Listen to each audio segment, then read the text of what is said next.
Good afternoon. This is the Board of Standards and Appeals Public Review Session for June 1st, 2020, 2 p.m. session. This is a review session. There'll be no public testimony during this review session. The first item is 175-14BZ, 1162 Broadway, Manhattan. Okay. It's a continued hearing. Yes. And so therefore, no one should be calling in on this, as you said. So I'd like to know, given where everything is these days, whether the developers are still contemplating office use for this site. I mean, rather than give a waiver for something that they're not actually looking at anymore. I'd like them to be careful that that's what they want. The original variance in this case was for bulk, not use. So I'd like to know whether the owner might be reconsidering because it's a variance. They might consider use. I'm just not sure what use. But anyway, so the applicant did respond to my comments concerning the restaurant dimensions and rear yard, and I'm satisfied with that response. We have the certificate of appropriateness from the Landmarks Commission.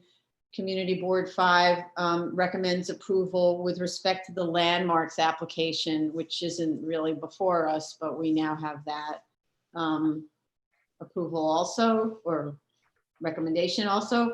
The statement of facts and the BSA zoning sheet were not resubmitted. Commissioner Shanda noted that there were inconsistencies in the numbers on those documents, so I don't know that that was corrected. And information on the cap rates was provided, but I'm going to leave that up to Commissioner Otley Brown and whether that was responsive. And I think we have seeker sign off, and that's the situation. So I go to the commissioners. Commissioner Shanda, unmute yourself. Okay. Yes, with regards to the comment I had raised, I reviewed it. I'm satisfied with the revision that has been made, and the request that they're making thus far is reasonable. But I agree with you, Madam Chair, given the changes that are occurring as we speak and what may hold before us, I would be open to the idea of applicant reconsidering their ask, and if they want to use variance or want to retain a hotel use, which may in future may be used as a dorm or housing or something, because I will be open to that. Okay. Commissioner Otley Brown, you're muted. Yeah. I'm satisfied with the third quarter 2019 realty rates page for Office Central Business District that supports the cap rate of 5%. No other comments. Okay. And Commissioner Sheta. You're muted, Commissioner. Unmute. Sorry about that. Am I okay now?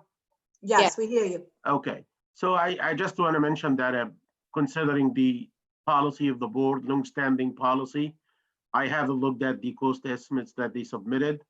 I already mentioned that before, but I just wanted to repeat it to put in the record. And I'm okay with moving forward with that request. Okay. And Commissioner Shibata. I have nothing further to add on this. Okay. Okay, new cases, item number 165830BZ, 7313 Cooper Avenue, Queens. Once again, this is a review session, no public testimony. Right. So this case was originally properly noticed for the March 17th hearing, which we had to postpone and request renotice. We do have proof of service of initial application and of notice of hearing to officials for this hearing with the teleconference dial-in info included. Community Board recommends conditional approval. They said they conditionally approve this application, 35 in favor, on condition of approval was that the harsh lighting mounted on the building negatively affecting the surrounding community should be disconnected, removed, and not replaced. And then they said in the presentation at the Borough President Land Use Public Hearing, the applicant stated that the lighting had been permanently removed as requested. So I just would like that confirmation from the applicant. We do have fire department letter of no objection. There's a proposed dumpster enclosure that's located next to a residential property. It should be moved. The lumen spread diagram shows that there's high lumens at the residential property edge. So they need to provide readings to show 0 at the property line, and that should be on-site monitoring. And then I have a comment, and maybe our deputy counsel wants to say it himself, but there's a mistake on the calculation of the TPPN. The TPPN allows the lesser of 25% or 2,500 square feet, and that's misstated in the application materials. That should be corrected. That's for the C-store? Yeah, for the convenience store. It's just a mistaken reference to the TPPN. The TPPN also talks about selling floor area, not the floor area of the store. So the statement should be modified to talk about the selling area. It doesn't count, the behind the sort of, the toilet room or the storage room or anything like that. And also there's an inconsistency in floor area. It's 1,551 square feet on the statement of facts, and in the plans it's 1,471 square feet. And they should break it out into square footage of building and square footage of selling area, and then the total. And then they need to clarify what was the floor area in 1961 and what is the increase, if any, between 61 and today. And then this one, it says, I'm just reading Chase's comments, put this in terms of the provision that, quote, use of any or of the building or other structure will not be extended or enlarged in excess of 50% of the floor area of such building. So that's part of why we need to understand what was the existing building, the pre-61 building, and what is the enlargement, if any.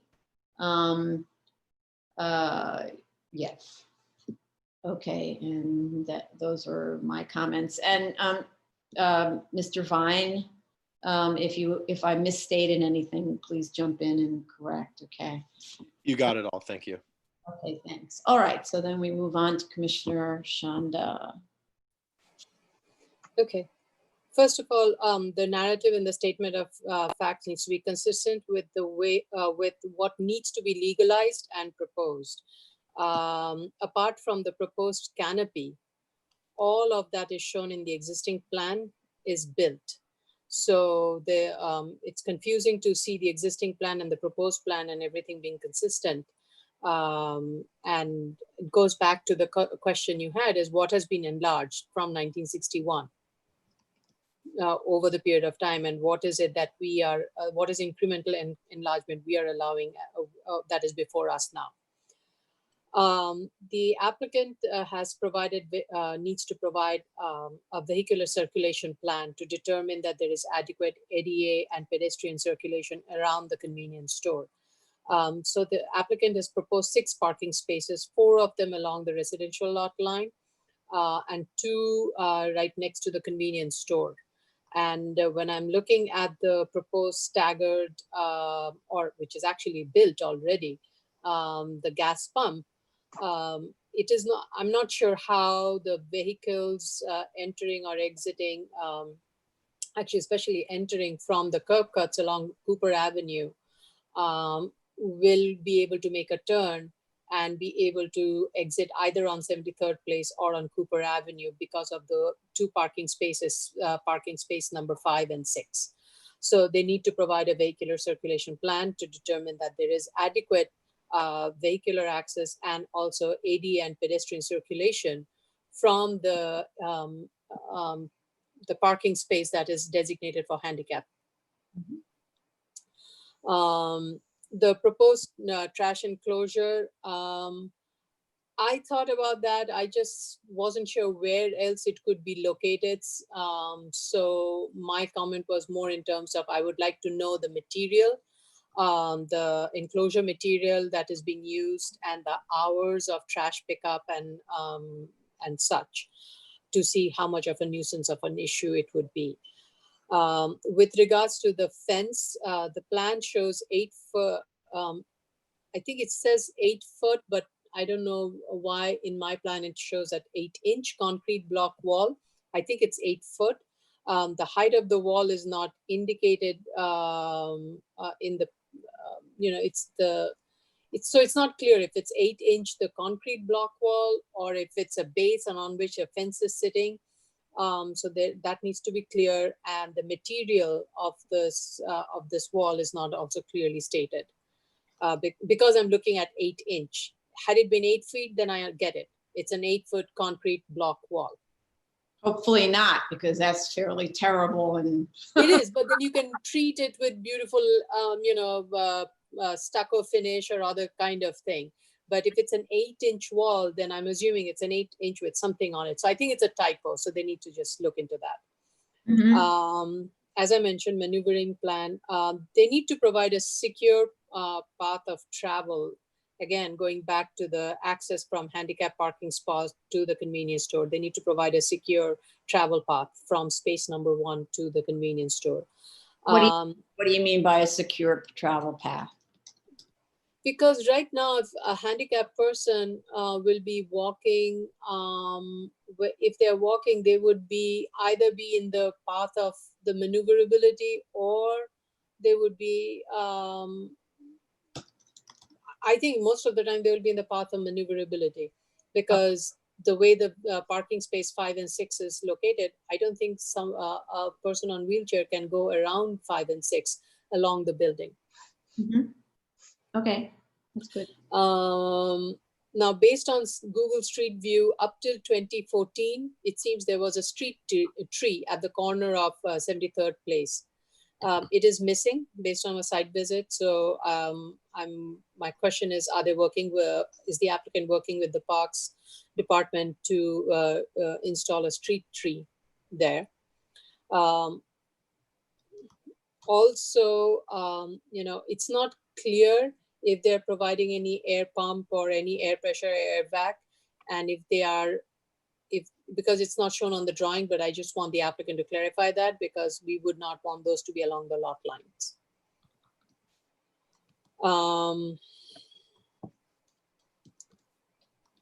The lumen spread is pretty high along the residential lot line, and from the proposed canopy that is and the canopy that is being proposed, if you look at the lumen count, the portion of the canopy that is facing the residences along 73rd Place, the lumen count reading is 15.8 to 24.3. That's very high, and that's in the middle of the property. And I think that and there are lot line windows, so that, so I'm not sure if it needs to be that high right in the middle, if there's a way for it to be neutralized, and if that light can be dimmer, maybe. So that's a question I had. The signage per BSA 004 of the building does not correspond with the signage table, the sign table on 006, especially with regards to the sign numbers 6 and 9. Also not sure if sign 6 for the convenience shop will be visible with the canopy in front of it. So not sure it will serve the purpose, and therefore I question whether it is even needed or if that's the location for it. It seems there are extraneous banners, freestanding signs, and that are not counted in the sign analysis. So those banners should be removed. They need to provide signage analysis by street frontage. The width of the existing curb cuts, it seems, were widened from the blueprint drawing that was provided, and which I'm assuming is the 1961. So I would like to know whether that was based on any follow-up approvals or not. And continuous use, that is something not being mentioned in the state, in any of the write-ups. And that's about it on my part. Great, thank you. Commissioner Otley Brown? I don't know if this is an extension of term. I think it's just an amendment, isn't it? Or is it both? I thought it was both. Oh, no, it's just an amendment. You're right. Amendment. It's an amendment. Then it wouldn't need Then continuous it wouldn't use. need, okay, I'm sorry. Yeah, then you won't need the continuous use. It's just okay. Thank you. I went to the site and there's definitely an abundance of signage. So I agree with the vice chair that the signage should be broken out by frontage and they should show compliance and get rid of the overage in the signage. There was no dumpster storage area, no dumpster enclosure at the time that I went. So they certainly can relocate it. It's just a question of where, because it's a very jam-packed site.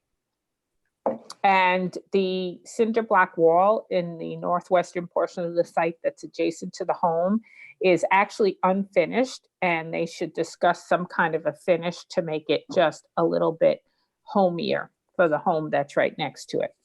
Okay. Usually we say stucco it, so. Yeah, stucco and paint, because stucco is sometimes just left as concrete color, and that's terrible also. So it should be stuccoed and painted.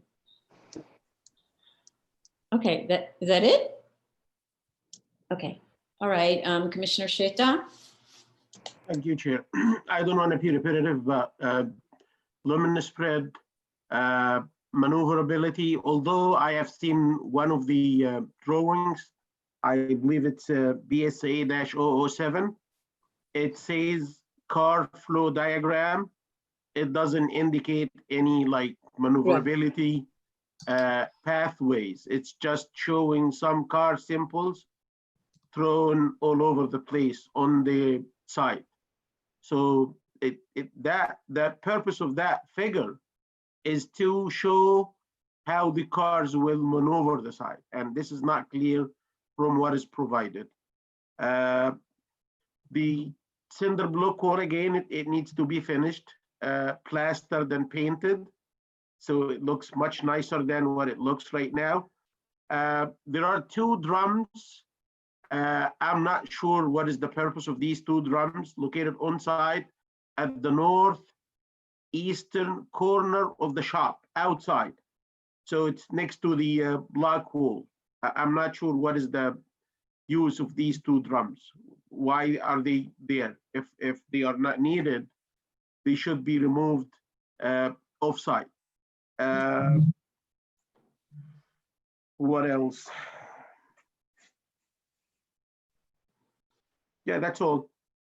Thank Okay. you. Great, thank you. And Commissioner Shivetta, unmute your, yeah, there you go. Sure. Just one moment. Again, with one of my major concerns was the lumen spread, but we spoke about that. I do believe that one thing we hasn't mentioned is that in the rear next to residential by the concrete wall, it seems that throughout the history of the site, at least as far back as Google Photos goes, it's always been pretty messy and having debris just seemed to be thrown there for years. So I'd ask that be cleaned up.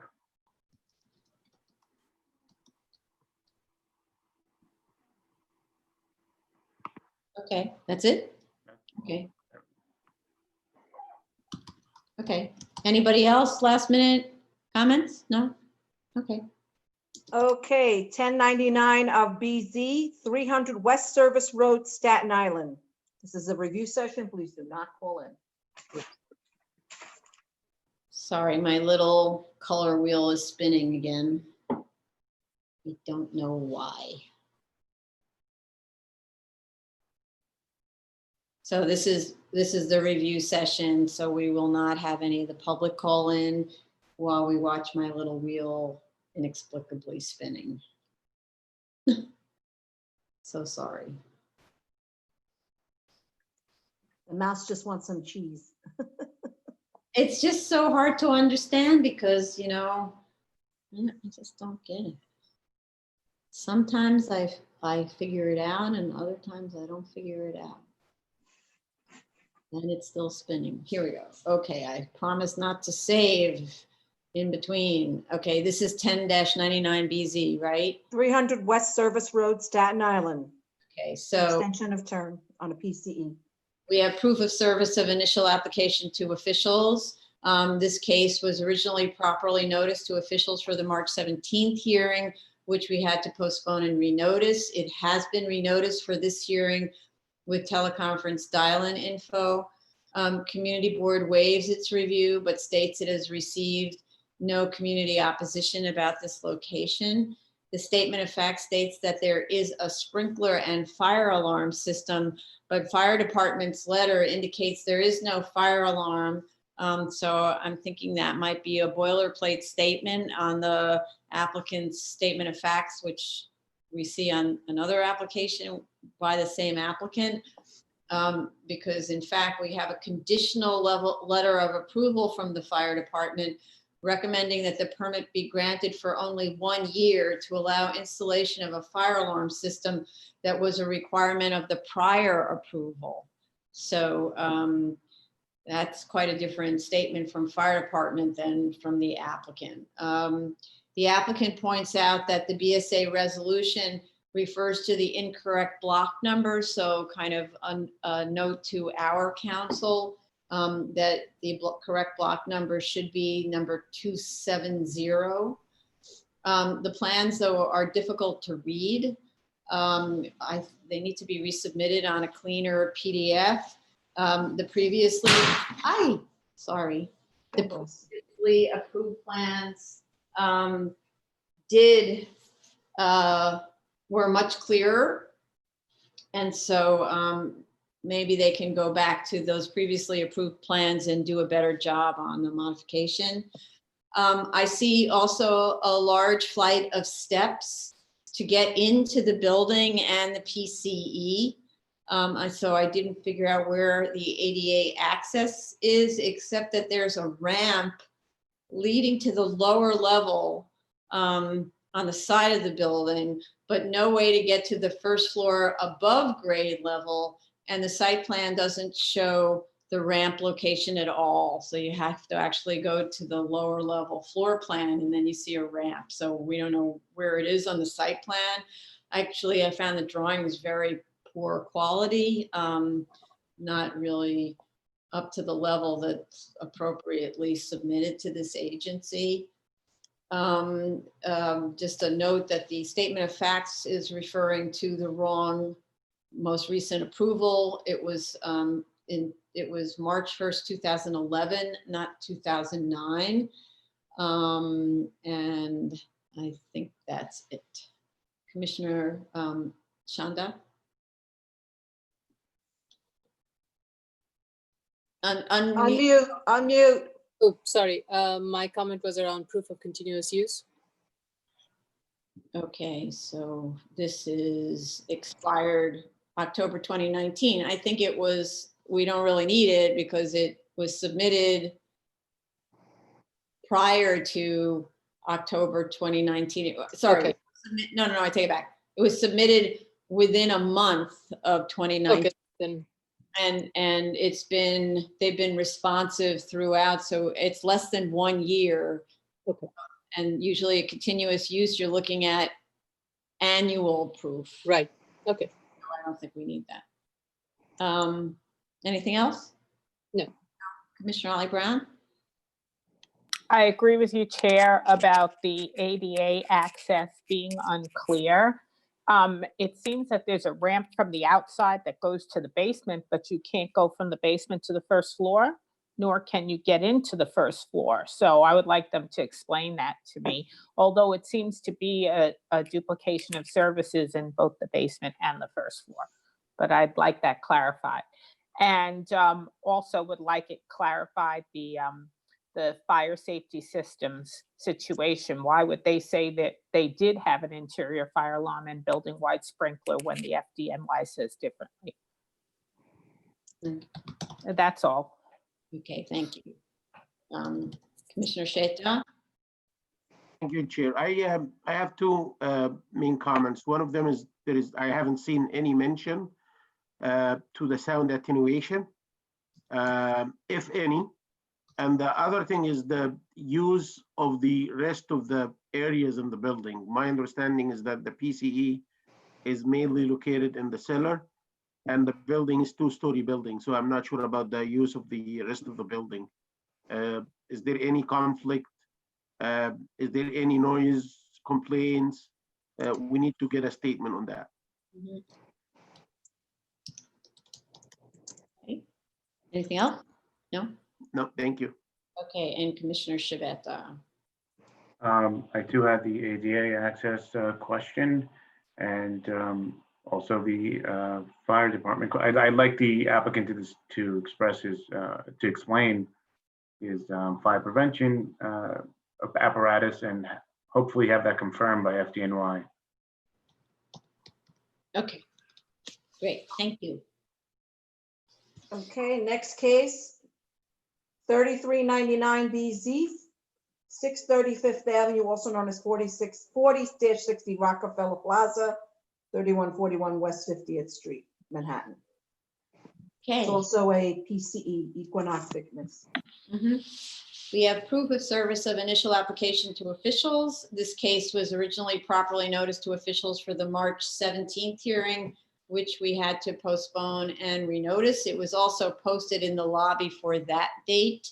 It has been renoticed for this hearing with teleconference dial-in info, but I don't see that it was reposted in the lobby for this date.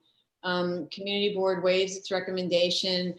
I didn't find fire department in the file listed. And then also there is a typo on the statement of facts at page 1.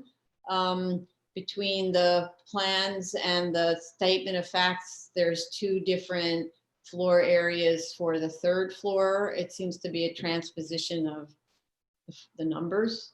There's also an inconsistency in the hours on the statement of facts versus the plans. So we need to know because they're different. Our understanding, and so massage licenses were provided. It's funny that we're seeing kind of different ones now. What we're seeing now is just basically a license to practice as opposed to something that needs to be constantly renewed. Fine, but so this one doesn't have an expiration date on it. These, I think there were 3 submitted. They don't have expiration. Okay, Commissioner Shanda. My question was around the massage license. The applicant has provided massage license for 3 massage therapists, and there are 6 rooms. So I just wanted to make sure that the total number of massage therapists operating in the room is 3 in this area. And maybe they did not post it. I didn't actually think much about not posting it in the lobby since this happened in COVID. Offices are not open, and the PC is also not functioning. So I'm not sure who would even read that message if it was posted in the lobby. So some of it is who would read the message because who's home to, or who's in the building to notice the message, the notice. Right. That's part of it. No, that's true. So, but ideally, if anyone saw it when it was posted for the March 17th hearing, they would have submitted a note to us and we didn't. Okay. And Commissioner Otley Brown? No comment. Okay. And Sheta?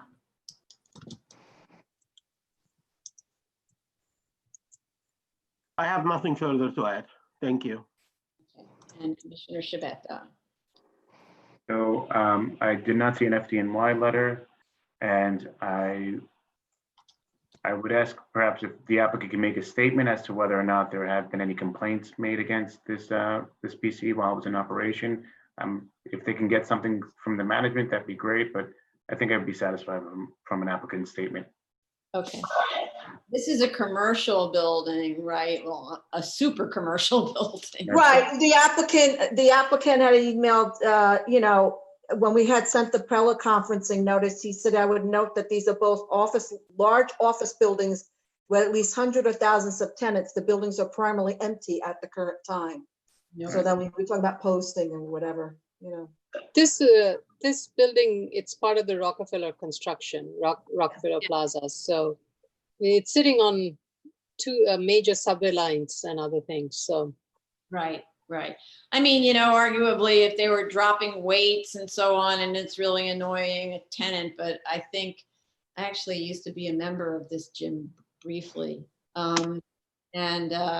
What my recollection is, it's below the level of any of adjoining offices. Yeah. But I don't remember where the potential noise sources were relative to the offices. But these buildings were also built, these are, you know, Zoftig buildings. So it seems to me that vibration carrying may be less of an issue here, but I don't know. Anyway, but it is in a residential building where we're most concerned about this. So, okay. Okay. Next new case is 7299 BZ 1633 Broadway, Manhattan. This is also an extension of term for a Equinox Fitness. Right, and the permit expired in mid-January, so was filed. This was submitted actually before expiration. We have proof of service of initial application to officials. Like the others, this case was originally properly noticed to officials for the March 17th hearing, which we had to postpone and renotice. It was also posted in the lobby for that date. It has been renoticed for this hearing with teleconference dial-in info, but I didn't see that it was posted in the lobby for this date. We are still waiting for the community board review, I believe. This was filed November 18th, 2019. So really the community board should have had time to review it 60 days, right? So all of November to December, all of December to January. So I don't think that their failure to act on this should hold up the application if we were able to decide on it. We are still waiting for, we have fire department letter of no objection. This PCE is entered via a flight of stairs into a sunken plaza. I know this PC also somewhat. The drawings state that it complies with ADA requirements, but I actually don't see how. The way to the front door is down a pretty long flight of steps into the sunken plaza. And I don't know if there's a way to get into it from the side of the building on the side street. I see Commissioner Ollie Brown's hand up, and maybe you have the answer to that. I also only see one means of egress from the cellar. Where is the other? The plans should indicate to where both means of egress to the street. And I just want to verify that there is no Sunday operation as stated in the statement of facts. I know this business district, there are people who work on Sundays when they're actually working in an office. There's also residential uses in this area. So I'm curious why it's only shown operating 6 days a week. And then there's a mezzanine that's referred to as existing / approved in the statement of facts, which is 1,078 square feet. It's not referred to in the prior resolutions or the plans. So the question is this an amendment? And to the extent that it's floor area, the statement of facts must be amended with respect to the statement that the PCE has 0 square feet of zoning floor area. There's a statement that says the PCE is at concourse level has 8,100 square feet. The first cellar has 16,596 square feet, and the mezzanine has 1,078 square feet. And the gross floor area is 24,696 square feet, which doesn't add to the right number, which seems to be 25,774 square feet. So the numbers need to be checked. The floor areas at each one of these things needs to be checked. Okay, I see the hands up of the different commissioners, and Commissioner Otley Browner had her hand up first, and then we'll go around to the different comments because they're probably responding to what I said. Yes, I'm not sure if the agenda we have is wrong, but I printed the agenda from the BSA website, and the case that you're talking about is on for tomorrow at 10 a.m. Oh, Was there a God. change? Oh, shoot. Oh, really? No, June 1st, Yeah. 2 p.m. 72.99? 72-99 Oh, I'm sorry. BZ. I I'm just printed sorry. it I'm today. It's sorry. I tomorrow. apologize. I'm sorry. Mea Yeah, culpa. you're right. Oh, you should have spoken up. I Mea raised culpa, my mea hand, culpa, sorry. mea culpa, mea culpa. Yes, because 33.99 is the last one for today. Sorry. Okay, so we'll do, Mea culpa, mea culpa. tomorrow, right? Yeah. Okay. Sorry, Ross Krug, sorry, everyone. Thank you. I keep looking at it to make sure I'm not getting, and it said, see next page for June 2nd. I'm so Nobody- sorry. Nobody sent it like an what are you doing? No emergency text. Now you can feel free when you're muted. You're self-muted. Feel free Send to me a text or something. we should. Sorry. Okay, apologies. So please disregard the 72.99 BZ that I went on about for 5 minutes. Okay. Sorry. All right, so it's only 4 cases. Yes. Yes, Sorry, commissioners. that's okay. No, Quarantine effect. I kept going over the calendar, writing down the cases, and I have written this down. And I didn't bother to look, even though the thing is right in front of me, which cases are on for today. It's 4 cases total. Yeah, sorry. Okay, so I guess that concludes the public review session. And now we'll commence with the public hearing session for June 1st, 2020, 2 p.m. So the special order calendar continued hearing item 15, 175-14BZ, 1162 Broadway, Manhattan. Oh, God. Okay. Well, Okay. Ross Krug knows what he needs to do. Yeah. Well, only some of it because he didn't hear everybody. Okay. Hi, Allison. Allison, you the only one? She Is can she muted still? hear us yet. When you can hear us, please say your name and then also turn off your YouTube video.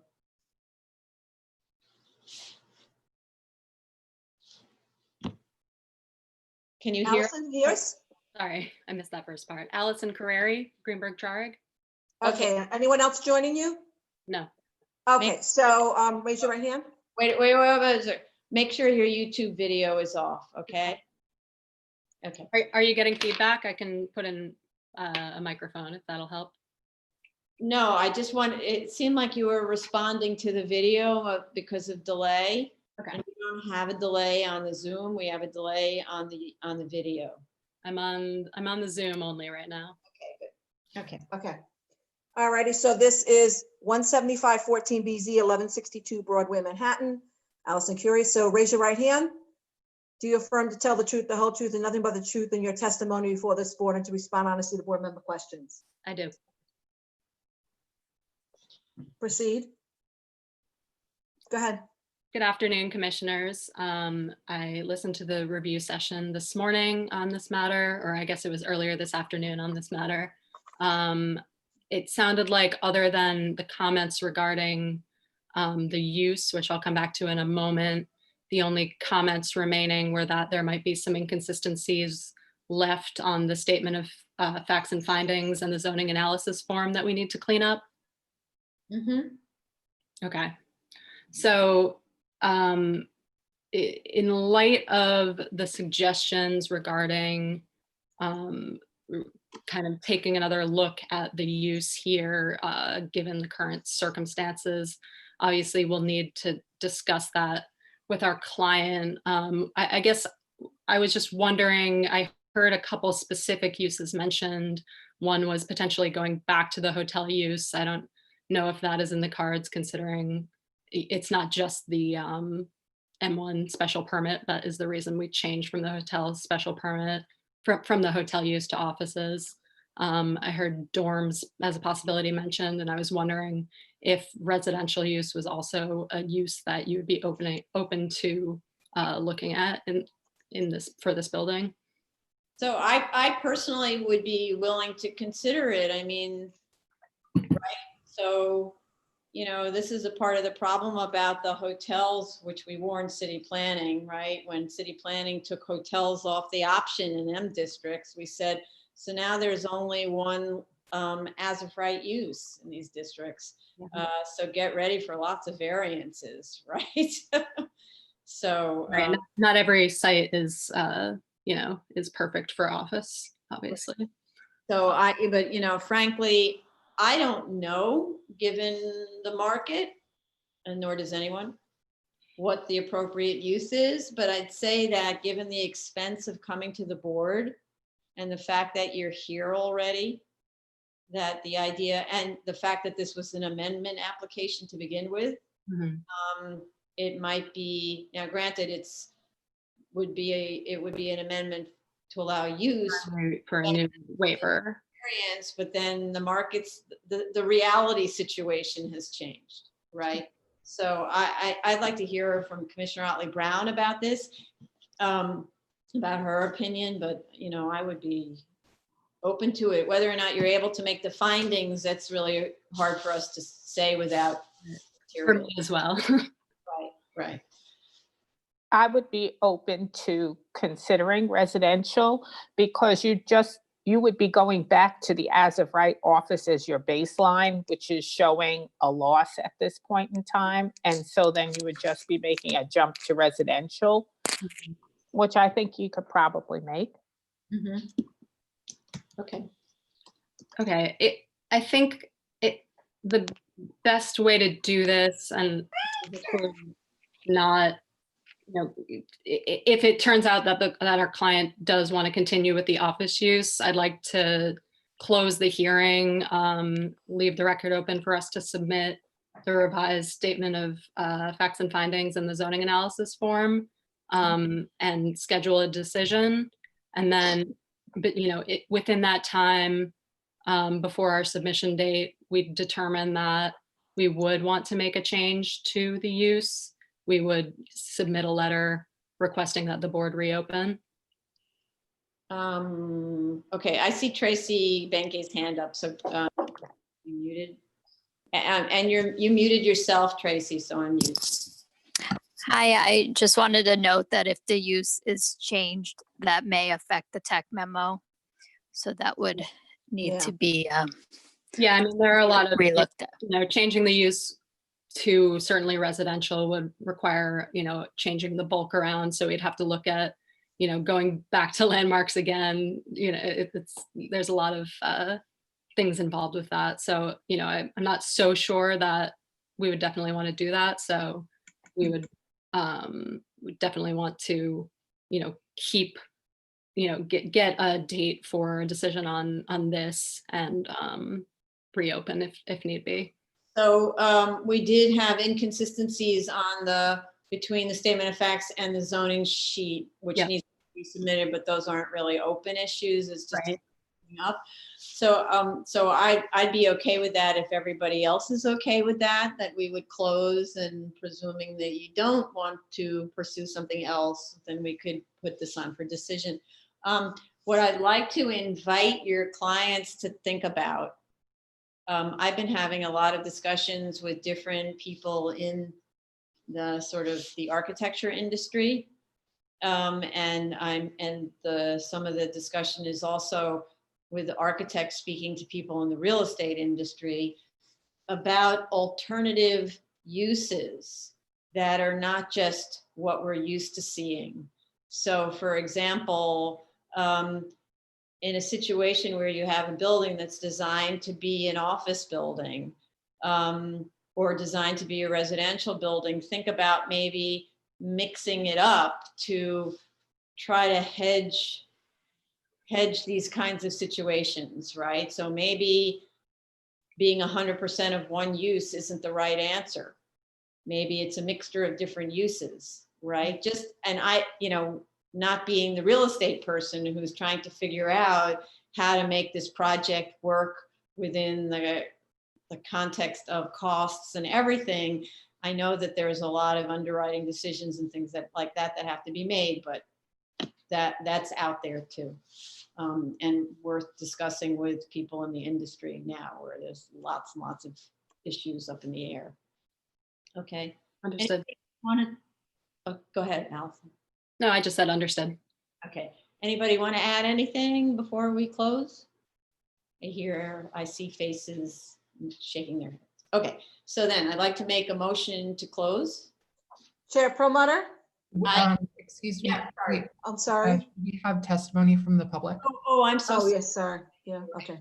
Thank you, Kurt. All right, so inviting members of the public to call in on this. Apologies to the public for having done that.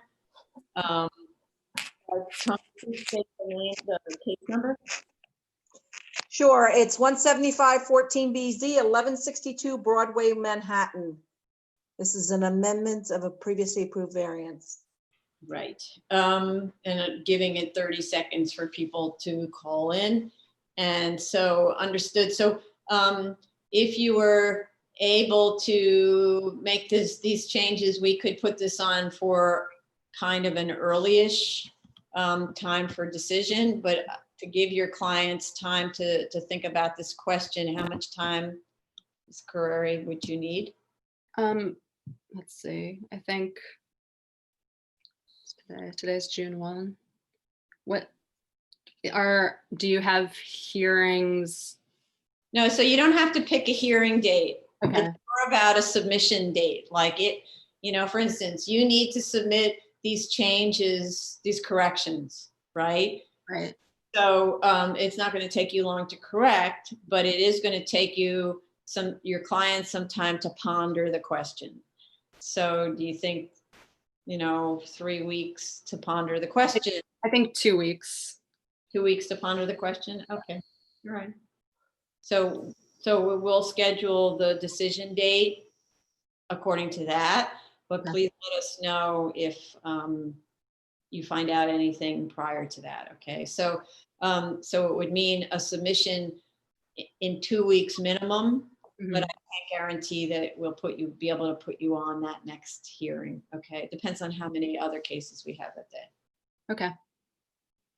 All right then. So then seeing, I don't think anybody calling in, hold on, let me just check. No one calling in, so I'd like to make a motion to close. Chair Perlmutter? Aye. Vice Chair Chanda? Aye. Commissioner Otley Brown? Aye. Commissioner Sheta? Unmute. Aye. Commissioner Shabeta? Aye. Thank you. Thank you. Thank you, Ms. Curry. Okay. Next case is new case, item number 165830BZ, 7313 Cooper Avenue, Queens.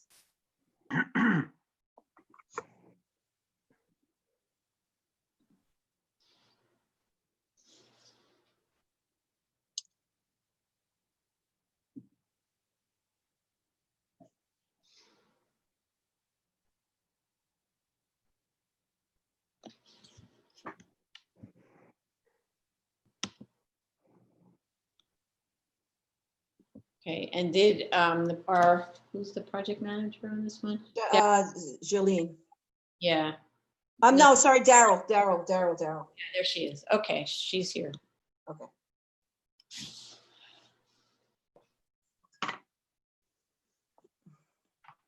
Okay. Okay,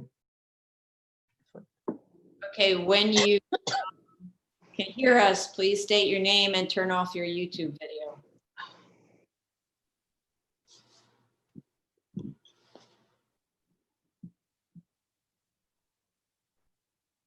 So, can you hear us? Hi Yes. there. Hi, Yes, how are you? I'm the applicant, Nasir J. Khanzada. And my name is Devakar Gupta. Okay. Okay, let me swear you in. Raise your right hand. Do you affirm to tell the truth, the whole truth, and nothing but the truth in your testimony before this board and to respond honestly to board member questions? Yes. Yes. Okay, thank you. Proceed. Okay. We watched the review session earlier this afternoon. So you guys talked about the lumen spread diagram and the high lighting values. So those measurements were actually taken before the harsh lighting that the community board mentioned was removed. So that the harsh lighting that the community board mentioned was taken down, and the lighting lumens, the lighting levels are now lower. So we will update, we will remeasure, and we will provide an updated lumen spread diagram. Great. The location of the dumpster. Sorry, before you go on, can you restate and spell your name, please? Oh, sure. My name is Devakar Gupta. That's spelled DIWAKARGUPTA. Great, thank you. So we believe that the proposed location of the dumpster enclosure is the only suitable location on the site. We will fix the square footage for the convenience store on the statement of facts and findings, and we'll double check those numbers, and we'll make sure to state what the selling area is, as well as the building area. There is no enlargement to the, there has been no enlargement to the building, and we are not proposing any building enlargement. So what's the difference between the previously approved set of drawings and this one? The convenience store has been enlarged, and two service bays that were previously part of the auto repair have been converted to the convenience store. So when you say the convenience store has been enlarged, you mean you're expanding it into the existing building? Yes. So there's no additional area being constructed or was constructed subsequent to the last approval, Correct. right? Okay. I have a question. The existing building, as per the existing plan, when was that enlargement undertaken? Because when I went to the site, it looked very new. So that's why I'm asking the question. No, this building was built in 1951, so it's existing since 1951. Oh. But the existing plan, or at least the plan that's from 1961, has a very different footprint size than and is not matching the existing plan. So we followed the existing BSA approved plan. Those plans and the proposed plan are same dimension for the building. Buildings are not changed. Buildings existing. Only change happened is that we remove one of the bays to add to a convenience store to make convenience store larger. So if I'm looking, you see that, Commissioner Shanda, do you see the? I unfortunately am not able to open the 1961 plan now. I'm not sure Okay. what. I'll see if I can send you a screenshot. What was I gonna say? So there's just to describe it, there's a one-story brick building that's 25 by 25 in the corner, right? Okay. Squished up against the corner. And then there's another in the other corner. There's a one-story brick, what's described as office with 3 grease pits that measures 25 by 48.6. Does that make sense?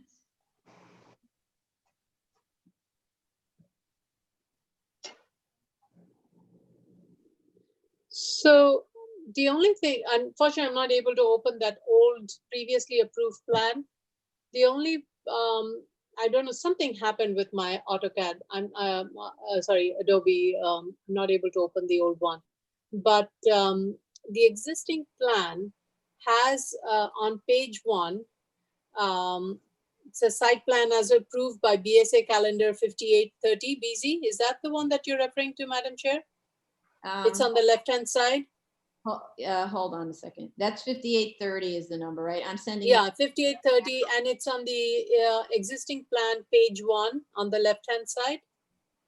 Yeah, just 1 second. I just sent you the, you're talking about the, yeah, so now if I look, right, so I'm looking at the existing plan, 5830, 25 by, they don't show a dimension the other way, but I just sent you a screenshot and Okay.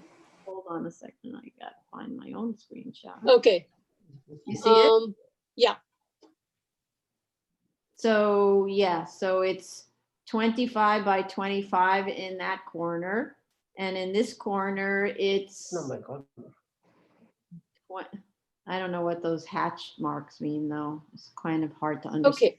So then my question goes, yes, that's what I recall the plan to be, which when I was reviewing it, I was able to open it.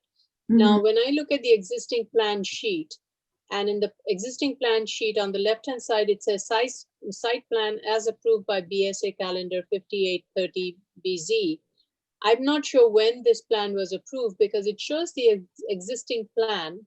And then it shows the expanded new footprint of a building, which has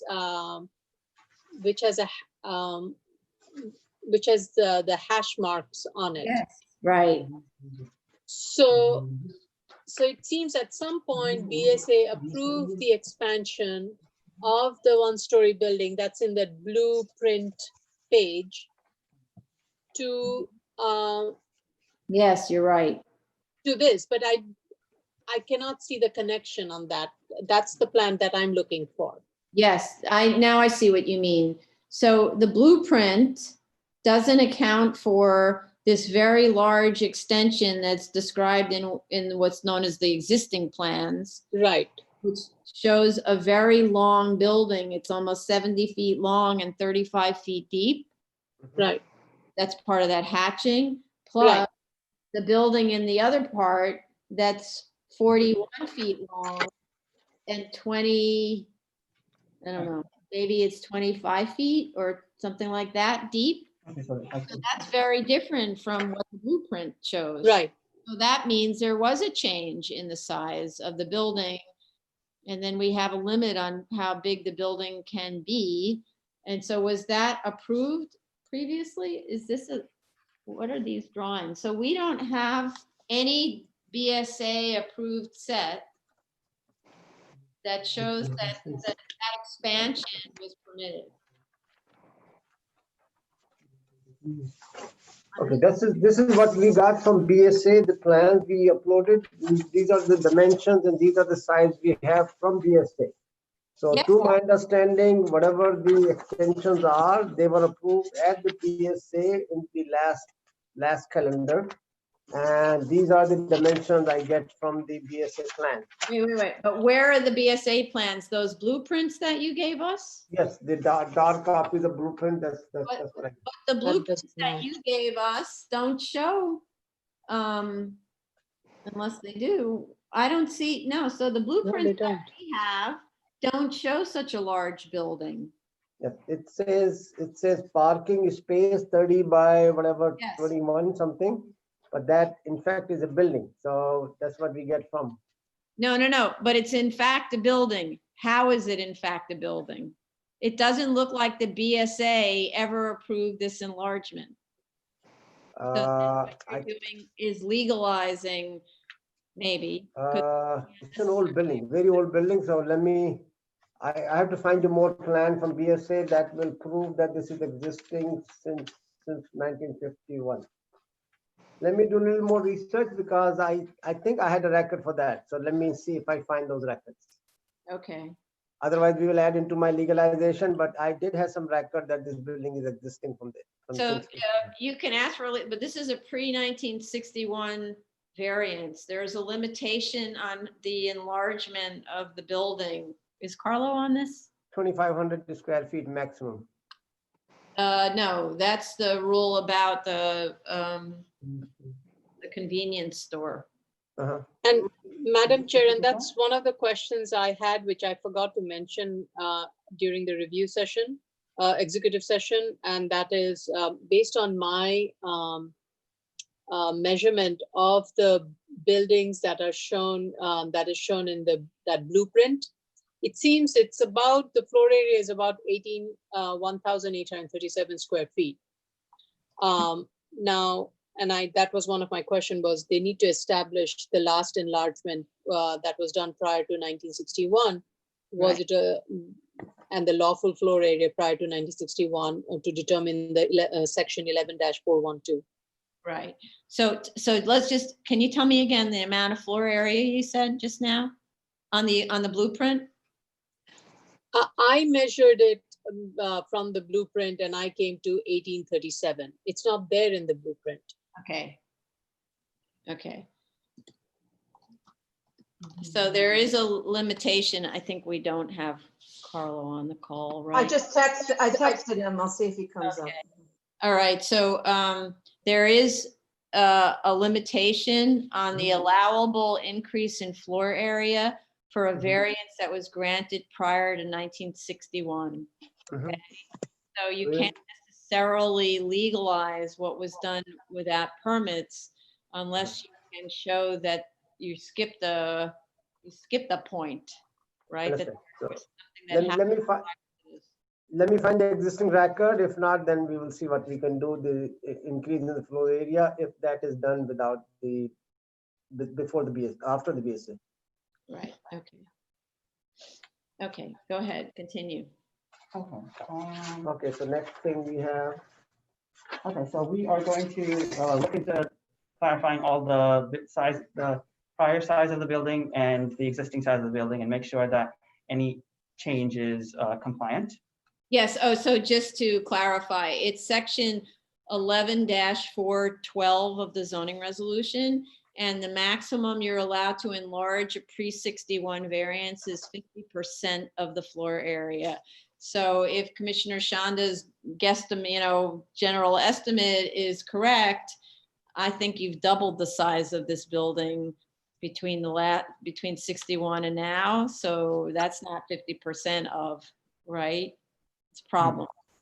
Okay. And it's 50% of the floor area being occupied on December 1961. Yeah. Right.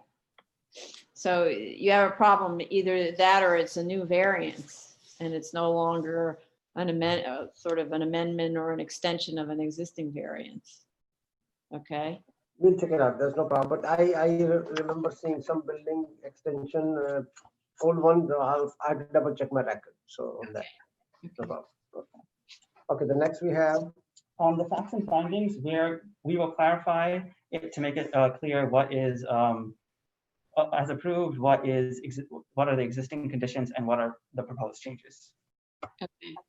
And then we will we'll revise the vehicle circulation plan, and we'll add arrows to clearly show where the cars are moving and show that none of the cars are bumping into each other. And we'll also add an arrow. We'll also add a travel path from the handicap parking space to the store to show that it's easy to access the store. Okay, so I want to go back to the dumpster. Carlos joining you. Oh, okay. I want to go back to the dumpster. You can't just say there's nowhere else to put it. This is where we're leaving it up against the residential. There's other places to put it, right? If I look at the first floor plan, I don't see that the dumpster, if it were put in the corner, would be in anybody's way. Sorry, which corner? You know, the building is an L-shaped structure, right at the cusp, at the break of the L, the what is that called? Right where it bends. Word for that, and I forgot the word. The armpit. Elbow or something. Okay. That is near the service space, so as long as it's not blocking the service phase, that could be we'll check to make sure that there's enough room there. But it is close to the service space, so it might partially blocked by the service station that's placed there. Actually, dumpster was there for all those years. Dumpster was the same place, but we want to just put the blockade around it, fence to hide it. So, but it's No, like. but that's the thing is we go on and on about this. It's not the neighbor's fault that Yeah. you have a commercial use here. And the neighbors should not have to carry the obligation of the commercial use any Yes. more than they already unfortunately have to, because this is, kind of a noisy, smelly use. And on top of that, you're putting the trash right next to their place. Understand, but we have a 8 feet wall in the back, 8 feet high, 8-inch wall that mentioned. So if you want us, we can move the other location which you mentioned, but that's going to be hitting the cars. That's my problem. Well, so you're going to need, so also Commissioner, I forget which one said it was Sheta or Shanda said about these 2 car spaces. Yeah, 5 and 6, we will see our zoning. Please don't interrupt. Try to wait until finished. They seem to be in the way of the maneuverability. So if they are, then you could take those out. Sure. And maybe that provides some opportunity for you because you need to drive into those spaces. Sure. And in any event, we don't know enough about your block wall to understand its impact on the residentials. Okay, so still, let's say we remove these parking, so still the location of the dumpster is still questionable. So we will try to put it on the lower corner if we can, but that will still be, I have to double check at the site, but it might hit the cars. So we'll see. If we accommodate there, we will definitely do it. There's no problem with that. Lower corner, if we can accommodate the dumpster there, there should be no problem. Okay, so provide us photographs though of the that wall, because we can't really understand what's going on with respect to that wall. Okay. I seen the comment from the commissioners that they were asking that we should stucco and paint with the matching color. I have no problem with that. We will take care of that one. That should be our next, before the next hearing, we should have that taken care of. Okay, so, oh, I see the block wall, yeah. So, let's just put it this way. The dumpster's sitting out there. You could move it up against the building itself. Now I'm looking at a photograph. There's all this stuff lined up against the pink wall of the building. It doesn't look like, in fact, it looks like you have all this junk stored, which should not be stored there. Nothing should be stored outside of the building. Okay. So the dumpster could easily, and you have all of the signage here, which all has to go. And the dumpster could be located, for instance, there's this big white sandwich board. It could be located there, away from the residents. Okay. Sandwich board. Like that. Yeah, I don't see what the problem is. Just move it. But it can't just be a dumpster. It needs to be in an enclosure. Yeah, So we need have the enclosure. Yeah, that's what we propose. Right. We propose the enclosure, but the location is the question. Enclosure is not a problem. We always do that. But the location was the question. So we try to move it at sign number 6 location. At the sign number 6 location, we will try to move it if it's possible. It looks like it is possible. It's going to be in front of the building, but that's okay. Along Cooper Avenue. Say again? We will move the dumpster towards the Cooper Avenue on the corner of the building by the sign number 6. Okay, I don't know where sign number 6 is, but okay. Okay. All right, so let's go to the next. I do have a question with regards to locating it by sign number 6. That would be right along on the way of the maneuverability area. And yeah. I'm not sure. I mean, that's right. When I'm not sure if that would work.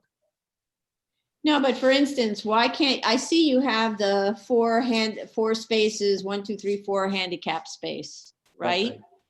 Why don't you have, and that was another question about the safety of the person in the wheelchair and their crossover with the traffic pattern, right? That was this one, right? But you could, for instance, flip the dumpster with the parking spaces and keep the dumpster enclosure closer to the building. Yeah, but then it's close to my neighbor. They can smell more if this is No, all no, the way no, down. no, you pull it away. You pull it away from the property line. Okay. Oh, so you're saying I move all the 4 to all the way to the right and then squeeze in Yes. towards the building. Okay, I can do that. That's no problem.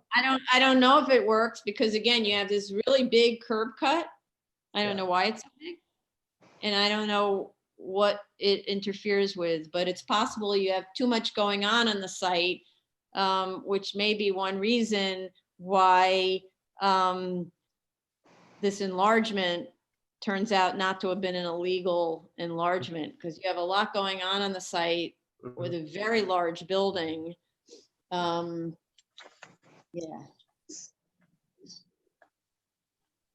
Yeah. I mean, it's hard to imagine. I think this was something Commissioner Sheta said. It's hard to imagine all those cars at the pump. Mhm. Where do they go? We'll show just the locations and the minority on the drawing. There's no problem with that. We can put it Okay, together. but imagine all the parking spaces are occupied for your convenience store. So those cars that are the way they're staggered now, they can only back up or do some really multiple turn. I don't Okay. get it, actually. Okay, we might end up removing 5 and 6, so that will solve our problem because everybody parks on the pump and they go for shopping. So they leave the car there while it's being filled. So But you have we a minimum parking requirement for the convenience store also. that is right. Yes, I think it required our 2 and 2 are being repaired. That's why we put it in, but we put in 2 extra, 5 and 6 also. So we will redo the parking numbers and we will put it together package. Okay. Okay. No, next one. Also talking about that block wall, we'll revise the plans to make it clear exactly what the height and size of the wall is. I believe it's 8 feet high and 8-inch CMU blocks, but we'll double check and we'll revise the plans to make that clear. Okay. The street tree, there's a street tree pit located near the corner where Cooper Avenue meets 73rd Place. We can talk to the Parks Department and ask them to plant a street tree there. They want to have 7 feet away from the curb cut. This is like 5-ish. So we'll try. Let's see if we move a little bit here and there. If it works out, we'll plant a tree there. There's no problem there. Okay. There is an air pump at the site. It's located at the corner of the lot along 73rd Place near where the dumpster enclosure is currently. I don't think we put it on the proposed plans, but we should have, so we'll fix that. I think we are throwing in too many things now in that corner. Yes. We have a curb cut that is going to provide access from 73rd Place. We are going to move those parking spaces closer to the street. We're also going to have an air pump. Way 2, maybe taking away space number 5 and 6, Well, they said. there's a 5 and parking requirement. Yeah, I think you need to recheck because I was just looking at the zoning calculation sheet, and the zoning calculation sheet, based on what has been submitted, the minimum required is 13, and what is proposed, I'm not sure why these numbers don't make sense. It says 8. You don't have 8 anyway, so do check that. But I do think there are too many things you will need to balance, and the reason I raised that question of air pump or air vac, which one is it, air pump or air vac? Do you have an air pump or do you have a vacuum cleaner? It's an air pump. Okay, so air pump is less egregious, but at the same time, I still remain concerned whenever these machines are located right at the corner of the lot line. I want to make sure that it doesn't end up being misused by someone parking on the sidewalk. because it results in difficulty getting in. And now with more tightening of the space with other things, that is more likely to happen. So do rethink all of them through when you're relocating any one of these pieces. We'll do the best we can, no problem. Okay. This is, I just want to give I can color keep to, the dumpster, I can keep the dumpster same location, but I will move it 5 feet more towards the front. Does that help? so I think it affects your maneuverability. yeah.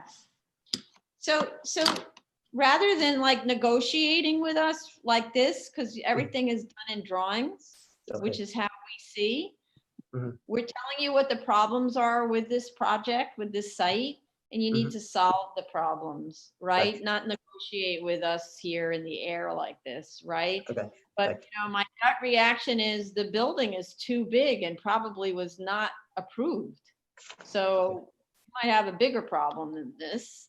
And for two, because it's quite a tight site with a lot going on. Maybe you don't have an air pump, you know, maybe the air pump only exists inside the service bay and you only use it when you drive into a service bay for repairs. I mean, I don't know, but you're asking a lot of this little bitty site, and you need to address it in an architectural way, right? Physically. The current location of the air pump, actually, I would say makes it like impossible to anybody to use it without parking either on the sidewalk or the pump is located, because it's very tough to even a very experienced driver to come from the curb cut, get into the site, and in order to properly use the air pump, he needs to park in the spot right next to that pump, which is very tough to do.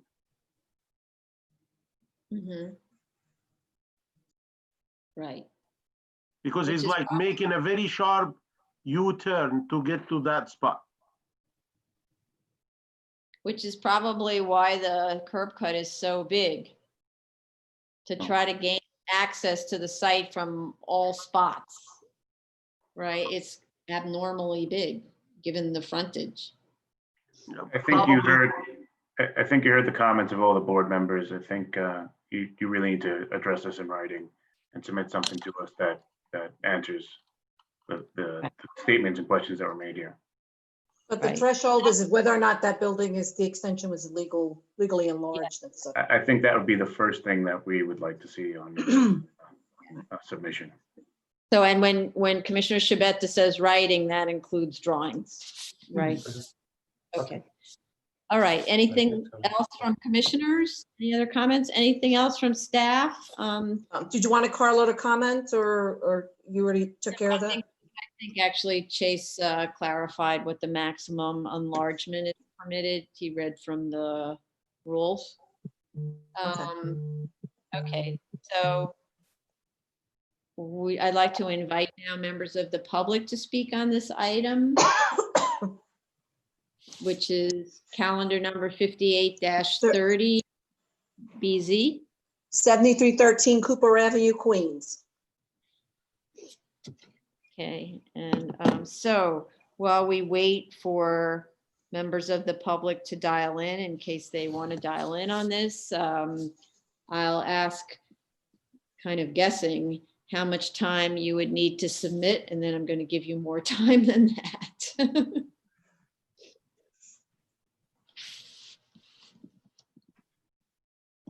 So we're gonna need to look into the building enlargement. I think that's gonna take the most time. The other changes, I think we can. If you can get in the paint on the wall and the stucco. And lighting, we already took care of it. We just have to do new drawings on it. I can't hear you. You're the biggest. Sorry. So we will look into checking if the building has been enlarged or the legality of the building enlargement. We can get the cinder block wall painted and stucco within 2 weeks. We can revise the plans within 2 weeks, but the building enlargement might, checking into that might take another week or two. So let's say 3 or 4 weeks submission. Okay, Just So Madam in- Chair, this is Carlo. yeah. Yeah, just to clarify, and I'm sure Chase went over this, but what you really do have to establish is that what was the size of the building in 1961 at the time of the zoning of this iteration, and that's really your threshold. I think the record only shows there was the 1930 application that established the gas station, but we don't know if anything occurred between 1930s to 1961. But again, it's the floor, it's the size of the building that was in existence in 1961 that we're statutorily bound to look at as far as the amount of permissible enlargement. Okay. Right. And just to say that this blueprint here that we have doesn't have a date on it, and it does have a marking at the back that says it's 5830, but there's no date on the drawing, the portion of the drawings that we can see. So I'm not sure if you're looking at a 1961 set of drawings or whether you're looking at a 1930 something set of drawings.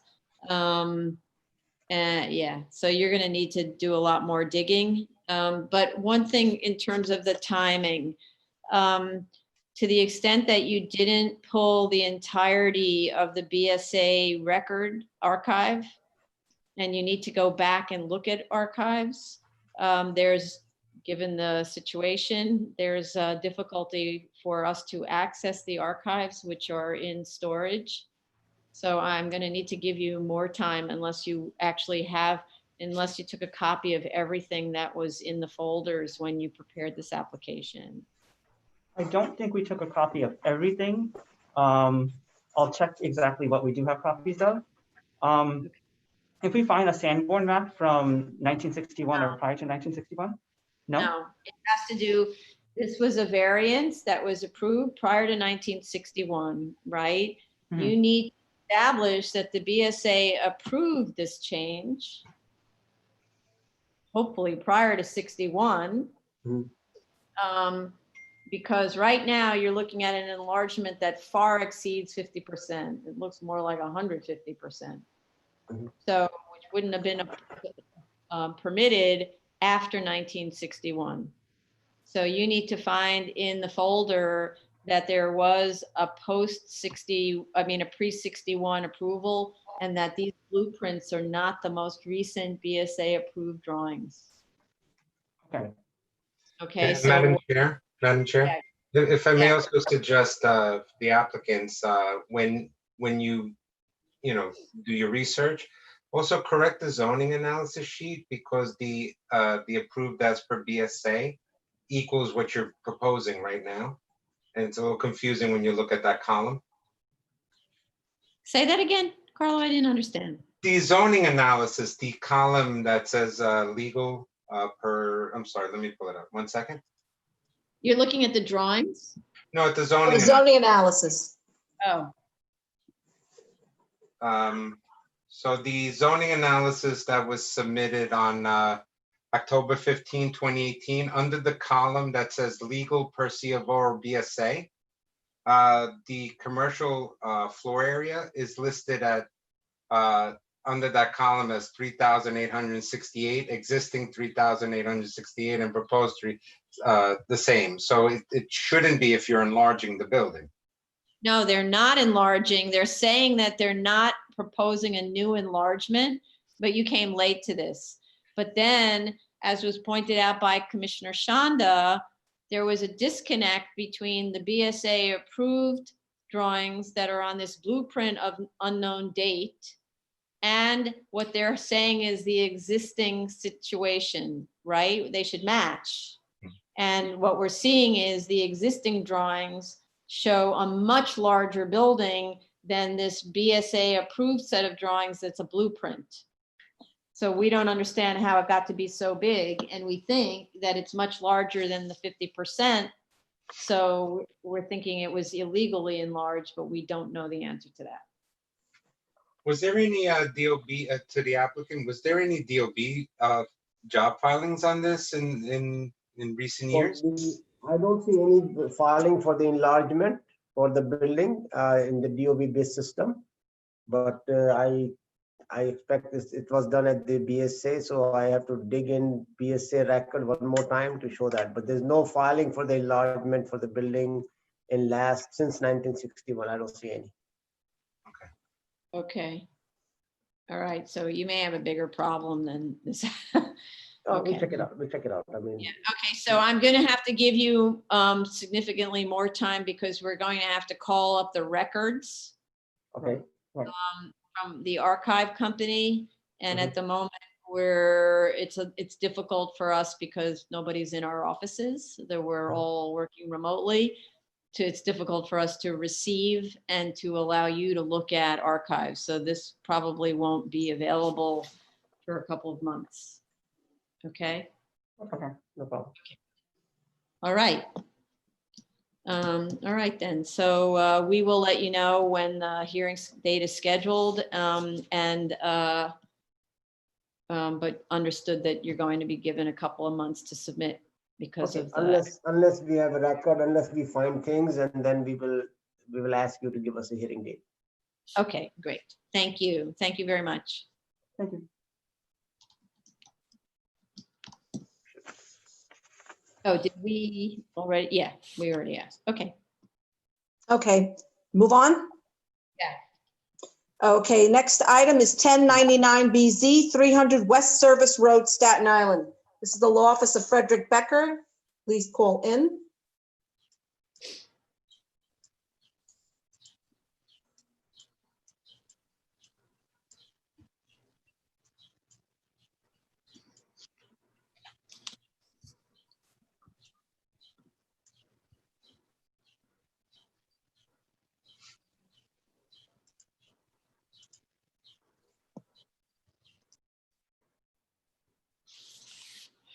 Can somebody text Mr. Becker? I just emailed him. Okay, well, email, I don't know. Well, I don't have to, do I have Fred's? I think I have Fred's cell phone number. Here, he's here. Okay, good. Yeah, okay.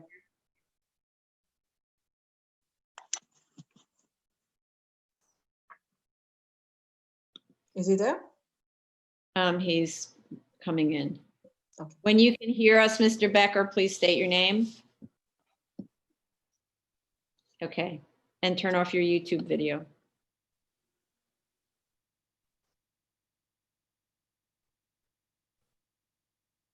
Mr. Becker, can you hear us? Hello, hello? Fred Becker. Can you hear us? I know he's not on YouTube, but he's not on video, but he has the mic on and he's not muted. Mr. Becker, can you hear us? If you can, please state your name.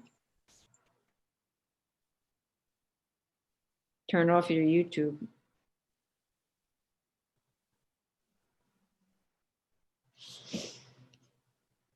I don't have it, so Can you I'll text him again. text him Email, or email him again, I'm sorry. here? Now I can ask him to unmute. Unmute yourself, Mr. Becker, please.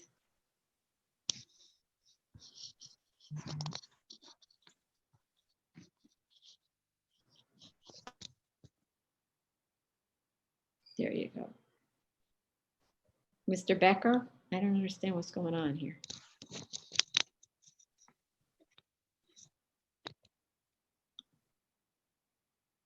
I just sent him an email to unmute. Yeah. Sorry, I thought I had his cell phone number. We need to get the cell phone numbers of all the applicants. We can't have. I know, I asked them, some of them, I have most of some. Well, whose case is this? Vinroy's. Yeah. Vinroy, do you have his phone number?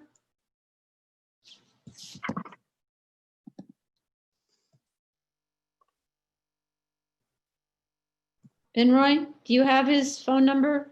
Mr. Becker's phone number? I'll check in his latest email to see if I bring it up. Okay. Oh, Oh. hi, could you tell Fred to unmute himself? He's at the hearing. Sure. Could you text him, please, and tell him to unmute? Yeah. Thank you. Can you hear me now? Hello? Fred? Yeah. Yeah, okay. Gotcha. I did unmute. Do you want? Yes. Turn your YouTube off, Fred. Okay. All right. Thank you. Okay, let Bye. me.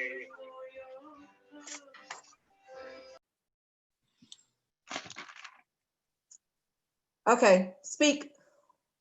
Identify yourself for the record, Fred.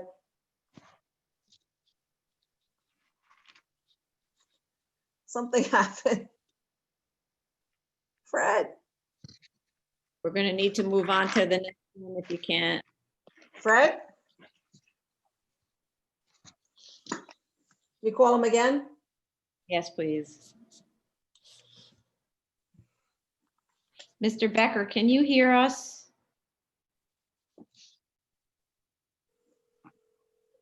No. Yeah, call him again, please. We're going to need to move on to the next one and do this as a second call if we can't get this going here.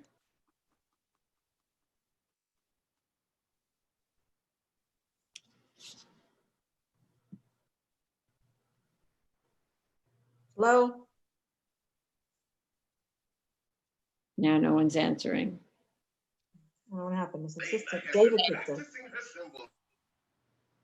Fred? He said he was unmuting. Hi, sorry to interrupt. I was on the phone with him. He said he was unmuted, but I don't know. You guys weren't hearing him, so I'll try So again. we have somebody in the waiting room. I don't know if this Wait, is somebody's Fred. calling. Okay. State your name, please. The person who just called in. Oh, nobody. All right. I don't want to. Fred, if you can hear me, Steve is saying to connect with the computer audio and make sure your volume is up on your computer, okay?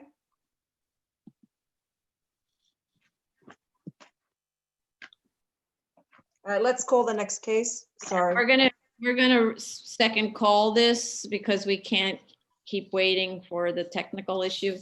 So we're gonna move on to The other next new case is 3399 BZ, 630 Fifth Avenue, also known as 4060 Rockefeller Plaza, 3141 West 50th, 3240 West 51st Street, Manhattan.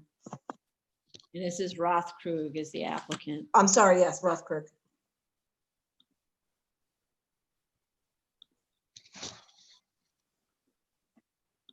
And now I can't see.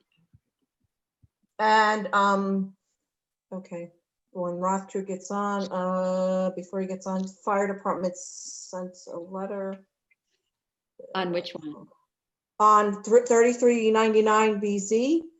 So the fire department has said they've reviewed the application for PC Equinox to occupy the part of the second and third floor. These premises are protected by a fire alarm, standpipe system, and a sprinkler system that has been tested to fire department rules and regulations.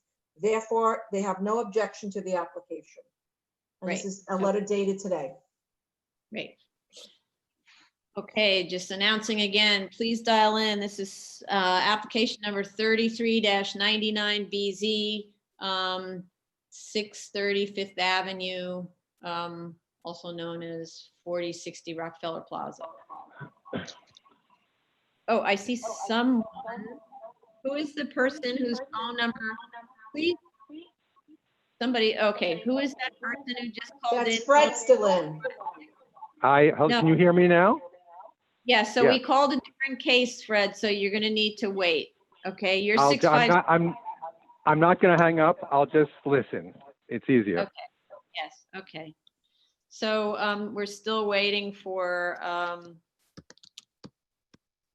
just emailed him again. yeah, this is a problem. Adam, you just do Adam Olson.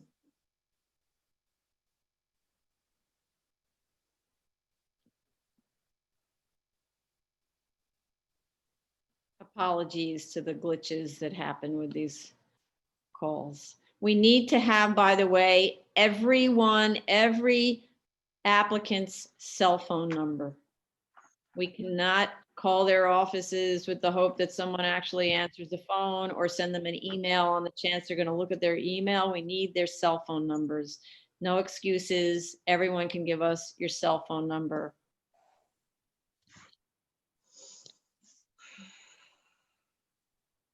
Why is it not?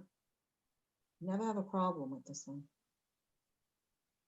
Okay, somebody just, Todd's dialing in. Okay. This Todd, there he is. Thank you, Todd. That someone actually answers the phone or send them an email on the channel. Turn off your YouTube video, please, Todd.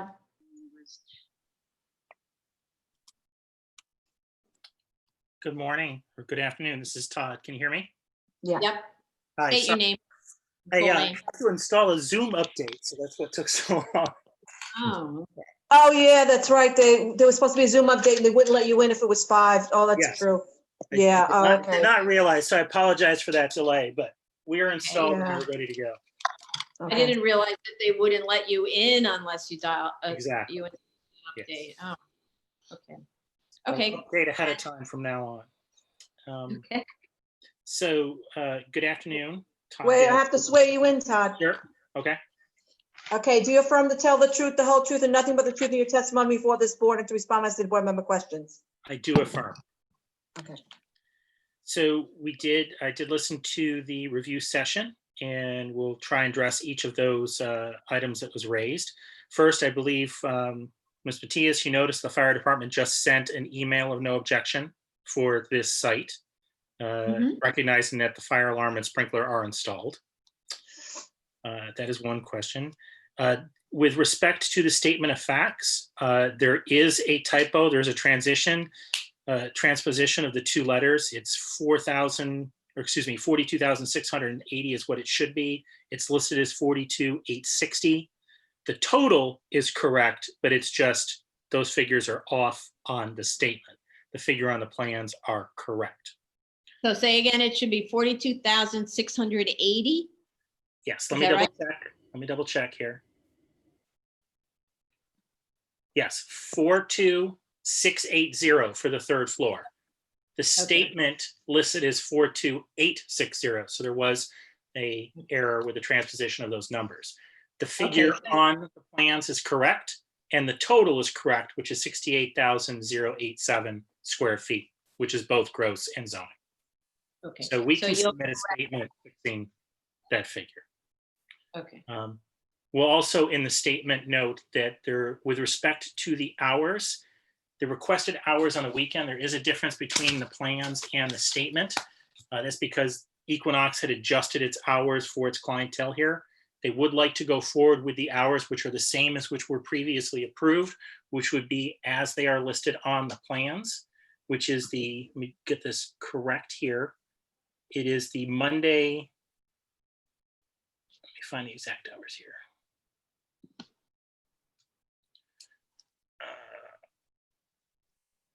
The hours that I know on the weekend are 7 a.m. to 7 p.m. Saturday and Sunday. And during the week, it is from 5 to 10, 5 a.m. to 10 p.m. Okay.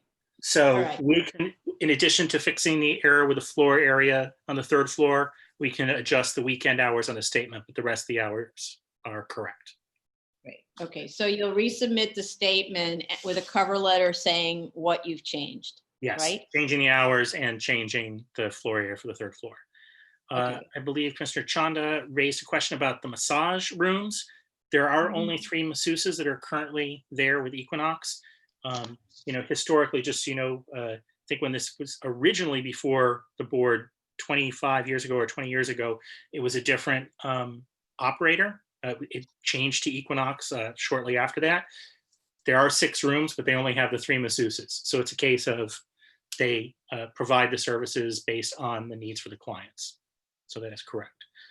And with respect to the reposting, we did do the re-notification for this hearing.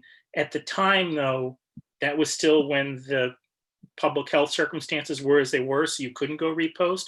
So we were limited in what we could do as reposting, but I think, I forget who said it, someone also said, there really wasn't anybody there to see it because the building was essentially vacant. But we did post a notice prior to the first hearing, and I can affirmatively say that Equinox has received no known complaints. We've received no complaints from any adjacent tenants or the building owner. And the community board did waive recommendation on this, and they normally, Community Board 5 normally will not do that if they do have active complaints. So to the best of our knowledge, there have been no complaints, and this Equinox has been there for many, many years. It is also, there are no residential uses nearby, and this is about as busy a location in New York City as you can have. So there's a lot of activity. Good. Okay. I think those were the key questions. I don't know if anything else was raised for this particular site. I think that was it. Anything from commissioners? Anybody want to add anything? No, everyone's nodding, shaking their heads. No? Okay, great. So I will open this up to calls from the public. This is application number, Tony, you want to do your thing? Sure, this is application number 3399BZ, 630 Fifth Avenue, also known as 40-60 Rockefeller Plaza, 3141 West 50th Street, and 3240 West 51st Street, Manhattan. Okay, I'm going to give 30 seconds for members of the public to dial in because of our time delay. But if there are no members who are speaking in with a problem with this application, then I would like to close it and then would set it for a hearing date. So the only submission then is the statement of facts with those two corrections. And we can submit that today or tomorrow morning. So whatever works Okay. for the board's schedule. So that would be good. I can't promise that we'll be able to put it on for the next hearing, but perhaps the one after.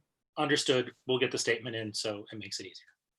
Okay, so we gave the public enough time, and let's just see if anyone's in the waiting room. No. Hold on a second. No one in the waiting room. Okay, great. All right then, thank you very much. Oh, so then I would like to make a motion to close. Motion to close, Chair Perlmutter. Aye. Vice Chair Chanda. Aye. Commissioner Otley Brown. Aye. Commissioner Shepherd. Aye.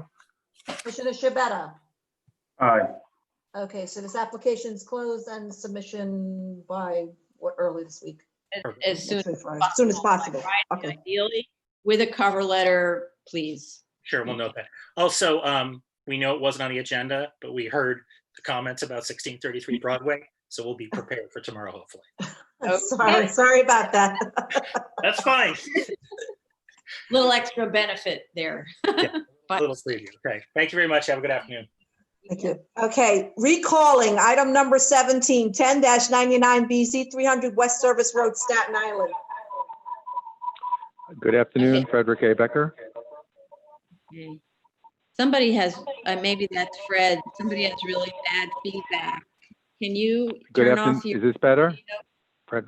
Frederick A. Becker. Okay. Okay, Good. let me swear you in, Fred. Do you affirm to tell the truth, the whole truth, and nothing but the truth in your testimony for this board in response to the board member questions? I do, and my right hand is raised. Okay, I'll take your word for it. Okay, so first of all, I apologize. I was on Zoom. I was unmuting left and right. I have no idea what was happening. I'm a Luddite. Okay, Did so you, I heard. Fred, second, did you upload the new version? I thought I had, but I will go back and check again. Yeah, that's what Steve said to do. Look around. see what Okay, they- I will Alright. check. Okay, so I heard the executive session. With regard to the fire alarm, I apologize for any inconsistency. I will check with the people at New York Sports Club. Unfortunately, at the moment, everyone is not working there. They basically fired the entire staff. I hope they're going back on soon. So that will take me a little while to find out what is happening. Okay. We will provide plans that are more clear. I'll confirm, I'll look at them yet again before we submit them. With regard to the ADA access, yes, there is a ramp on the lower portion, which goes to the lower level. There is a statement on page 1 from November 2019. In the second paragraph, the last sentence that says that all services located on the lower level are also located on the upper level. So there is a duplication of services on the upper level, and there is no need to provide the access to that level. So when you're calling, reaching the management of this, can you explain, there's a lot of services in the lower level. Can you have them explain what the duplicated services are? Because, yeah, it's not right.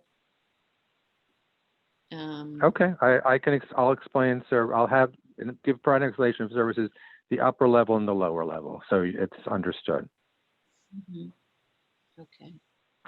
Okay. With regard to the approval, I went through the statement of facts, and on page 2 and in the board history, we refer to the March 1st, 2011 grant for a expiration of 2009, or which went back to 2009, and then so I'm a little confused as to what that comment was about. Chase, fine. Do you want to? I'm pulling it up right now. Okay, and so while Mr. Vine's looking, I'm looking at the set of drawings that were submitted on February 5th. The what level is this? The lower level basement plan. Oh, this is the one that does have the ramp going down. It has racquetball court. The next level, which doesn't. Okay, so most of it is a double height space for the racquetball court, I see. Yes, that is correct. Yeah, and a treadmill room, something called a child, like a nursery, which I doubt they also have on the lower level, and a snack bar. Okay, so the things that are different maybe is the nursery, the snack bar, this treadmill room. Maybe you have treadmills down below, but I don't know. And so those are the things that arguably are not offered in that lower level that's accessed by a ramp. Okay, I will check to make sure that I understand that. I'll take a look. So the compliance. Oh, go ahead. Yeah, go ahead. The compliance chart on page 9 of the statement of facts refers to 1999 and 2009 grants. Okay, so it also says that the fire safety measures are installed and maintained. So no, to the extent that I understand, right? That I understand is incorrect. So it should be 2011 grant. It was not 2009. So I can correct page 9. But it is correctly stated in the board history and in the background history on page 2. First paragraph, page 2.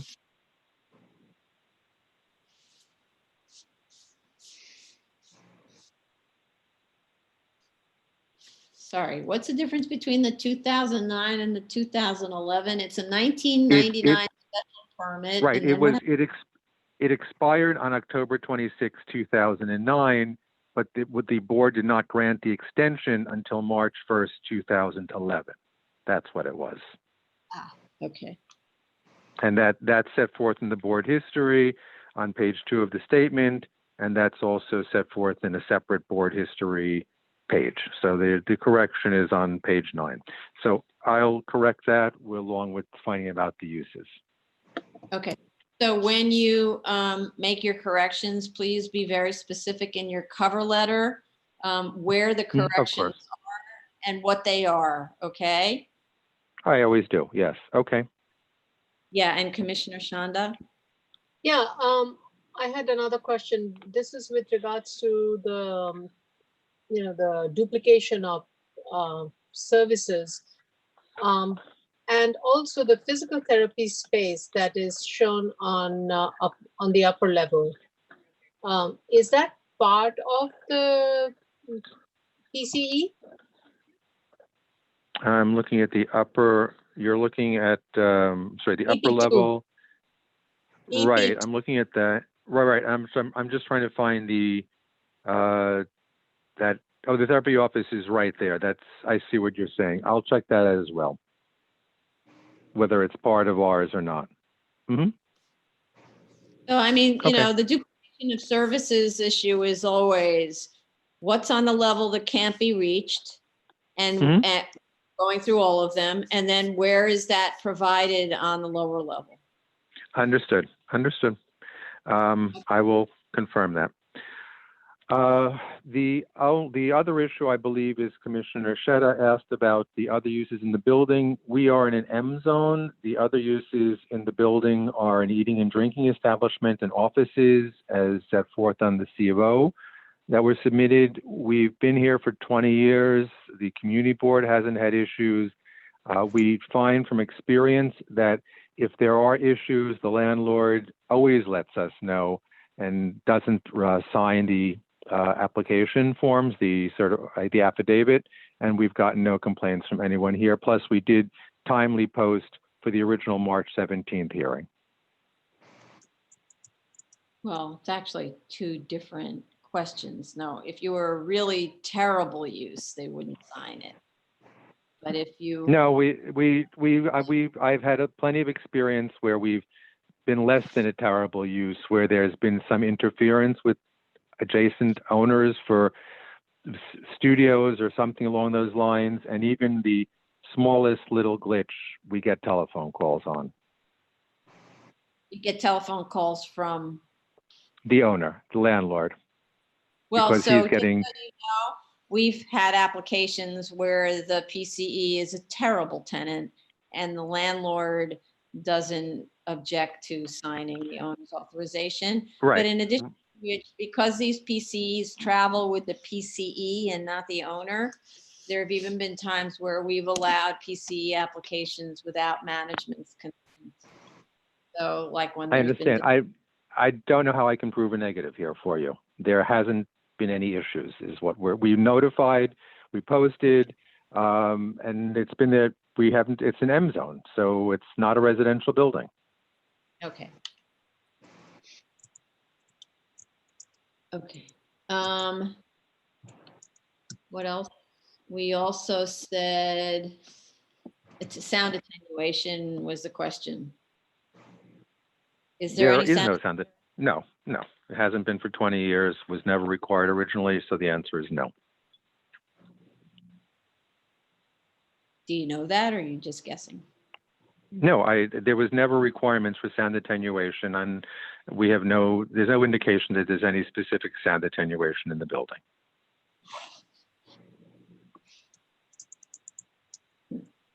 Okay. And then, all right, that was it. Okay, so we do have a number of open issues, but we're going to go, to the public now. So Tony, if you would. Sure, this is, sorry, hold it up too fast. This is item number 17, 10-99BZ, 300 West Service Road, Staten Island. Okay. This is a New York Sports Club. So please call in if this is a case you'd like to speak about. And we're going to give it some time to allow people to dial in. So I think the biggest issue is clarifying the fire alarm system, right? And the discrepancy between the statement and the fire department statement. I guess the first question is, when you make these statements in your statement of facts, where do you get the information from? Go ahead. I get it from the owner, or the person who I'm dealing with, who is not the owner. I get it from the New York Sports Club person. They're the ones who tell me that something's there usually, or always, I should say, not usually, always. I will check again in the future to make sure that there are permits for everything, so that I can confirm that what they tell me is correct.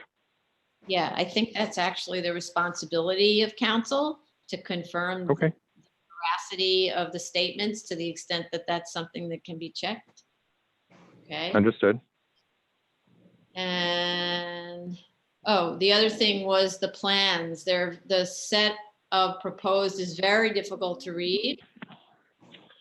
So Are you talking about the EP plans or the prior approved plans?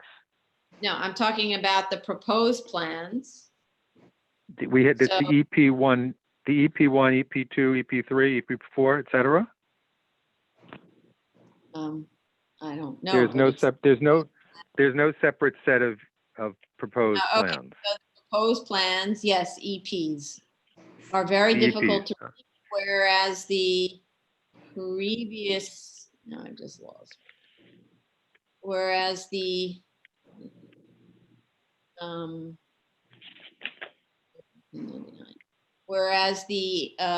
previously approved plans are much clearer. So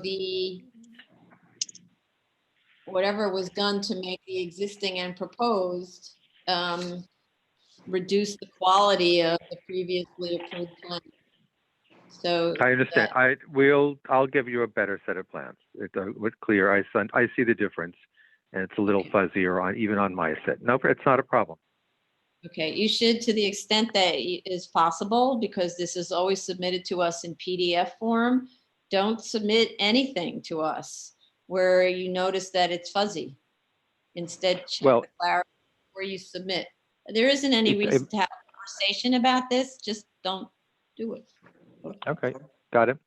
I mean, it honestly doesn't look, I can see some of the lettering is fuzzy, but the numbers are all very clear on my plans. They're all distinct. The EP3 is very, very clear. The EP5 is very clear. All the text, all the notes are dark, bold. So I'm a little confused, but I'm happy to resubmit. Not a problem. Okay.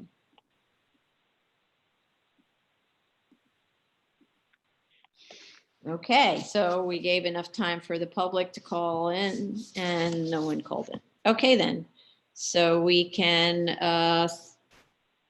take a guess on how much time it's going to take you to respond. I mean, you don't know in terms of when you're going to get in touch with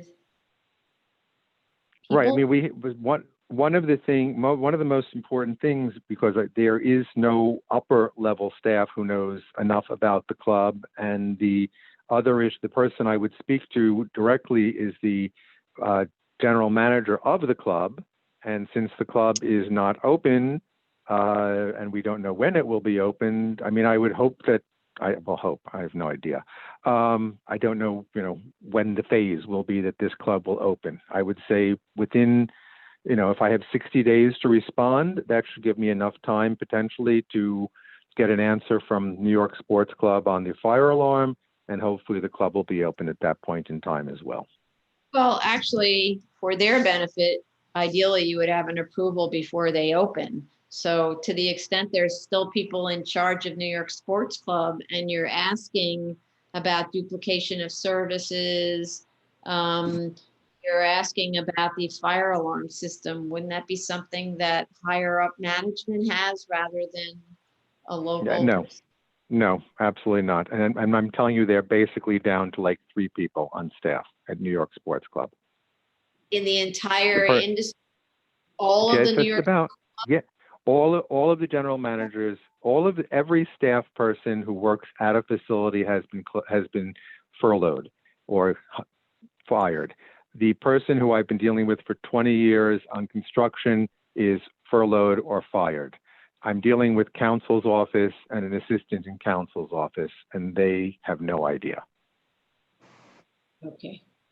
All right. So we'll. Believe me, I would like to get the information, but sooner than later. I mean, I'm stopped in my tracks on every single New York Sports Club case, and I have more than a few of those. Okay, so we'll give 6 weeks to submit at the minimum then. That would be appreciated. Yes, thank you. All right then. All right, thank you for calling in. And thank you, and I apologize again. Okay, bye-bye. Bye.